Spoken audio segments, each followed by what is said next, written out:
Welcome back to another episode of Boom or Bust. I'm your host, Terry. Oh my God, it is close to draft day. Today is the day before the 22 NFL draft kicks off. I am so excited.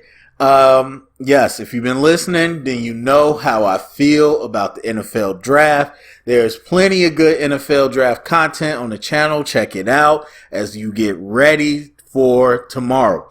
But as part of my draft tradition, there's many different things that I do each year. And one of those things is watch Draft Day, the movie. Obviously, this hasn't been my whole life, but ever since it came out, I remember going to see it. Matter of fact, I think I saw it the day of the draft that year, because obviously that's when it dropped. And I went to go see it early that day and then watch the draft later that night. So I watched it in theaters, bought it ever since. I watch it every year. I love this movie. It's a masterpiece. It's a classic. I just need people to understand that. Now, the other thing is, I'm a movie reviewer. So, I mean, obviously, if you listen to that stuff, you know how I review movies. And you would know my biggest pet peeve is bad writing. And typically people have movies, they're like, it's a bad movie, but I love it. And now I don't always go that route because, like, if you love it, then you love it. It's subjective. But this is the only movie I could say, this is bad writing, but I don't care. I forgive it. I love this movie. And it's not bad writing in the sense of, oh, that was so stupid, but it's in the context. If you compare this movie to the real world of the NFL draft, it's not going to hold up. It's not going to hold up the scrutiny. You're going to be like, what? It's very cliche. It's very over dramatized, but it is so good. It is so good. So all I can say is if you haven't seen it, this is going to be spoilers, so don't listen. Or maybe it might pump you up. I don't know. But I would say definitely go see it. Pick it up. It's cheap. Get it. It's so good. So anyway, this this is a fictional NFL world, but they partner with the NFL. So they have all the official logo, all that. It's not Any Given Sunday or anything like that. It's all official, but all the players and coaches and all GMs are made up. So this movie revolves around Sonny Weaver, the GM of the Cleveland Browns. Of course, such a perfect pick. And so this movie is over the top with drama, which I wouldn't even say over the top. Look, we don't know what's going on with the GMs and all that stuff. Obviously, we can fantasize about war room craziness, but as far as like their real life and all the different parts, we don't typically follow that stuff. So who knows how this stuff, we're human, so it plays a part into how it all goes, but we don't really focus on that. We focus on the players. And so this looks at the GM and it's so dramatized, it's so good. So they have the 7th pick in the draft. And then the Seahawks, which is kind of funny now, because at the time it was like, whoa, the Seahawks, they're so good. They won a Super Bowl. But now it's like, ooh, that could be them. Anyway, so the Seahawks have the number 1 pick. And they like their quarterback. He was solid. And they got a draft, or they got a cap situation where and this is where you got to remember. This is at the time before the rookie wage scale. So at this time, if you were drafted at a certain pick, you were making at least a certain amount of money. And it was a lot of money back then. Now it's more controlled, which I talked about. But back then, it cost to pick high. So the Seahawks had a salary cap situation. They liked their quarterback, but they were like, this surefire Andrew Luck type quarterback is coming out. We need to take him or the fans are going to go crazy unless we could get a huge haul. And I think they mentioned the Falcons trading up to get Julio Jones in that giant haul that they talked about. So they was like, let's find somebody desperate. So they called Sonny Weaver, the GM of the Browns, played by Kevin Costner, beautifully. So Sonny Weaver is smashing the Cap person with the Browns, and she let him know that they're pregnant. And so he's dealing with that. And then he's listening to the radio. They ripping him, which is real. They talking about how he's messed up. Now, Sonny's dad was the former head coach and a big-time legend with the Browns. And Sonny fired him. Sonny Weaver Jr. fired his dad, Sonny Weaver Sr., the coach. And there's the big drama about that. So there's a lot going on. On his way to work, he gets a call from the Seahawks. I'm want to trade number one. Let's go. Give me your 7. Give me your first round next year. And give me your third round the year after that. Now, if you are looking at today, that is nothing. To move up 6 spots, let alone to the number 1 pick with a surefire quarterback, boy, that is nothing. We are in the F them picks area, but, it wasn't like that back then. So it was just like, okay, I got to give this first round pick, which is a given. I got to give an extra first round pick. Then I give a third round pick after that. Even at that time, that's not a bad trade. What are you talking about? I would have pulled that trade in a second because this pick don't matter. It's a swap.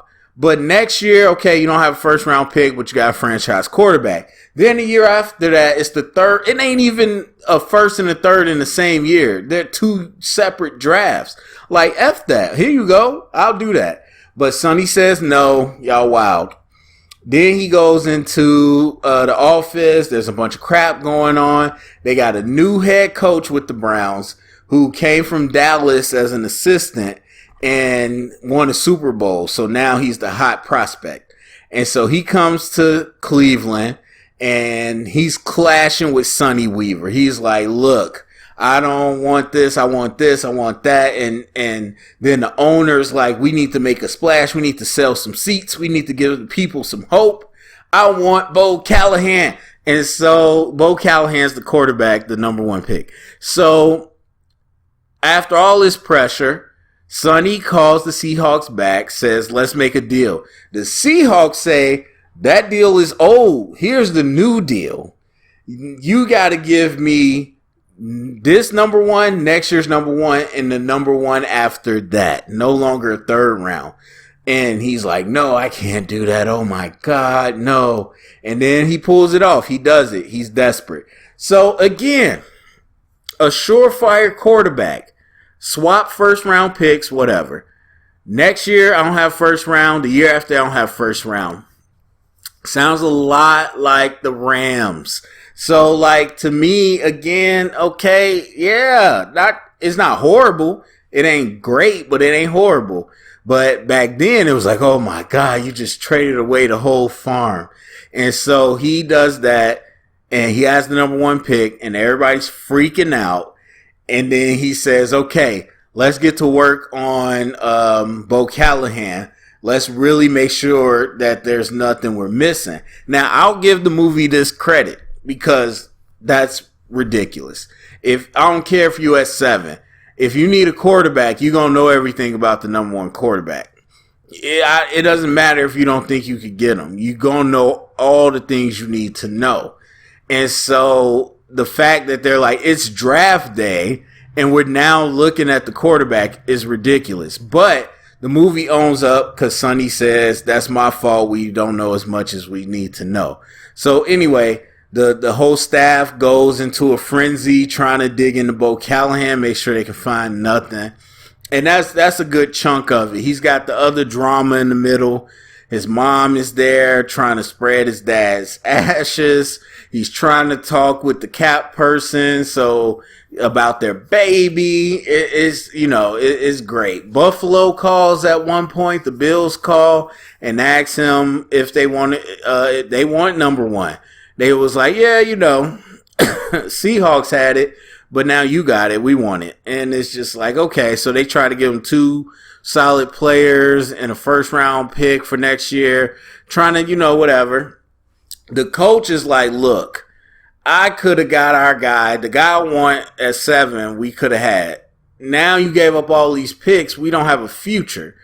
Let's get some picks back. And so again, the coach is clashing with Sonny, and it's just it's a mess. And then all throughout this, Chadwick Boseman, R.I.P., he is playing Vontae Mack, one of the pass rushers from Ohio State, who Sonny really likes. And Vontae Mack wants to make sure he gets drafted high to make this money. Now, again, back then, where you got drafted did make sense. However, they did, it wasn't disrespectful, but they did the typical poor black, kid coming from nothing thing. And so he wanted as much money as possible. However, it is so stupid to think that the way they did is I can't go to 13. I can't go to 14, 15. Are you crazy? What are you talking about? You get no money right now legally. So who cares if you only get $4 million? It's $4 million. Your family, your grandma, all these people that live, all the people you take care of have been surviving off scraps. You get $4 million, and I'm sure it was higher than that. But if you got $4 million, you are set. And so I get what they were doing with the drama. Vontae Mack from Ohio State, Chadwick Boseman, R.I.P., he wanted to get drafted high as possible to make as much money as possible. And it was just like, again, number one, you'll be fine. Number two, if that's all you thinking about, you calling around that desperate just to make money, I don't know if that's a player that I'm thinking about. So anyway, there's that. So it's a lot going on. And then they start giving you a little bit of bits about Bo Callahan. So number one, Vontae Mack himself, Chadwick Boseman, R.I.P., he tells Sonny, watch the tape again. I have 4 sacks against him. Watch the tape and see what happens after that play. So then at some point they watch the tape, and it's like, we watched this tape 1,000 times. What else are we going to get? So then they watch the play. He gets sacked, and he's like, let's go to the play after that. And then basically Bo Callahan, the quarterback, after he got sacked by Vontae Mack, the next play he was kind of, scared and messing up. And they were like, what is he doing? That's rare. That's weird. Oh, why is he doing that? So you watch this 1,000 times. You sitting there with your coaches and scouts, and nobody noticed this. Nobody noticed this until the day of the draft. And so they were like, okay, well, he threw the game-winning touchdown, which was beautiful. I don't know who they used to script the little footage, but that, as an evaluator, that was a beautiful play. And so they were like, yeah, but no Vontae Mack on the field. What happened to Vontae? Oh, I think that was the game he got ejected. He got ejected? Wait, y'all watched 1,000 times. You the GM. Y'all the staff. And y'all don't remember this stuff? And so they were like, yeah, he got ejected, handing the ball to some girl. They kicked him out. And then he was like, that's not some girl. That's his sister who died from cancer 6 months later or whatever. Wait, so you recognize his sister on the video and you know about her cancer and everything, but you didn't know he got kicked out of that game. Okay, so that's number one, which, okay, a quarterback is a little shook seeing ghosts after got hit. I think that was a David Carr thing, not gonna lie to you. I think that was a shot at David Carr. But okay, that's something to think about. But, man, he won the game. Okay. Then the big thing, which I think is a little bit of a joke, a cult joke. They talk about the security person for the Browns who finds out that Bo Callahan, the cops got called to his birthday party at some restaurant that he rented out. The townies came in. Somebody stole some money. Cops came. The cops took everybody's name. There was no teammates of Bo Callahan there. And then they dramatized it with the music and the slow delivery. None of his teammates came to his birthday. And so Sonny's like, okay, follows up with the head coach at Wisconsin. The head coach is like, what do you think happened? that nobody on an 80-man roster came to his birthday, or that the cops didn't take their names because they didn't want to jam the kids up who did nothing wrong. Which is a convincing argument, but because they be letting college kids get away with stuff. But why'd they take Bo Callahan's name? The biggest name out there. Why would they take his name? I mean, yeah, it's his birthday and all that, but still, like, just cover him up too. But anyway, it's like none of the kids came to his birthday party. I don't know. He was shaky after he got sacked. And then the last thing later in the movie, the security guard comes up and he says that, I forgot, I think it was Washington, which would be the Commanders now. They were like, yeah, they give a playbook to the players they like. They put a $100 bill at the end. And that way they know they read the whole thing. If they don't bring it up, they didn't read it. If they did bring it up, then they read it. And Bo Callahan didn't bring it up. And they was like, so you didn't read the whole thing because of the $100 bill. And then I guess Bo Callahan lied and attacked them. And somehow Sonny didn't know about this. But okay. I mean, Sonny doesn't have Twitter. Because Vontae Mack tweeted out that the Browns was taking Bo Callahan. So maybe he didn't know. He didn't know that Bo Callahan had a brush in with Washington. So, okay. That's the lineup. We don't know about Bo Callahan at this number one spot. And then, so from there, it's pretty much getting the draft day. The owner was excited. He went to New York, flew on his private jet, went to New York, got a little jersey made up for Bo Callahan to give it to him himself. Now, that never happens, but that's what he did. He was going to be there. He was excited. And then Kansas City called for something. You had a couple GMs calling throughout. It was like, what's about Vontae Mack? Why'd y'all trade out? Why you don't want Vontae Mack? The Bills, again, they was trying to get a trade for number one. They was just, playing everybody. So he's doing this whole thing with the cap person who he likes. And then finally draft comes. He drafts Vontae Mack. He takes Vontae Mack, number one, who he could have had at number 7 without trading all these picks. And everybody's going crazy. And the owner's pissed. The owner's on his way back to Cleveland. He's about to be in his face. And Sonny's like, whatever. F it. He's talking to the cap person like, I whatever. I never got a chance to put my own team out there. And I don't know if GMs be feeling like that, but I felt like it was kind of relatable. He was just like, I never got to put my own team and see what we can do. It be feeling like that on Madden. When you don't, when somebody get hurt or whatever, you just like, I never got to put my team out there.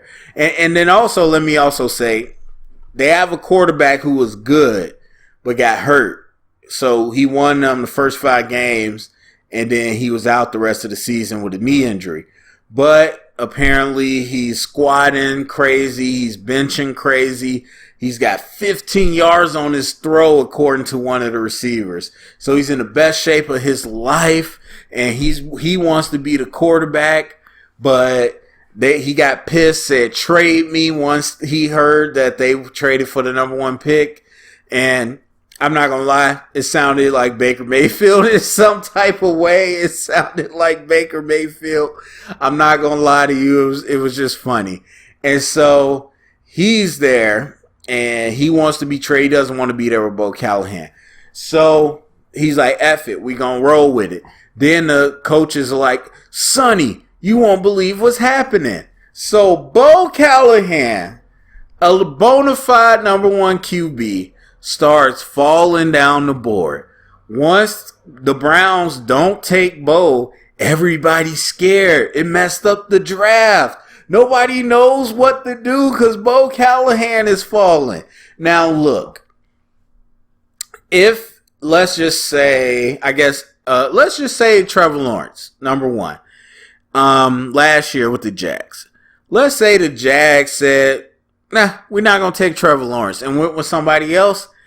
Yes, that would have a big ripple effect. But it would not be Trevor Lawrence just not getting drafted. That wouldn't be a thing. Somebody like, F that, we going to take Trevor Lawrence. But that's what happens in this movie. Bo Callahan starts falling. And then the Sonny says, I could do this. Sonny calls up the Seahawks. Or not Seahawks. He calls up the Jags.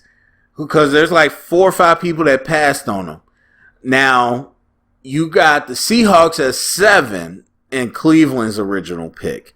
And they're about to get Bo Callahan. Like, we traded, got 2 first-round picks, and we're going to get Bo Callahan at a cheaper price. We did it. So, Sonny says, call the people in front of the Seahawks at number 6. Jacksonville Jaguars, which makes this movie hilarious.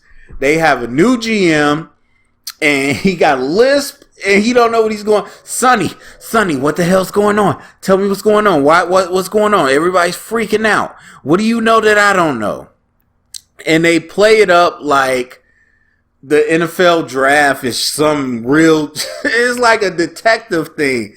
I found out this key secret. He's a bust, and that's not how it works. And unfortunately, this plays into the narrative that fans act like. But I love the movie. In real life, just understand it's about situation, what's around, what the coach, the players, the everything, the city, all that matters more than some critical piece of information that nobody knows.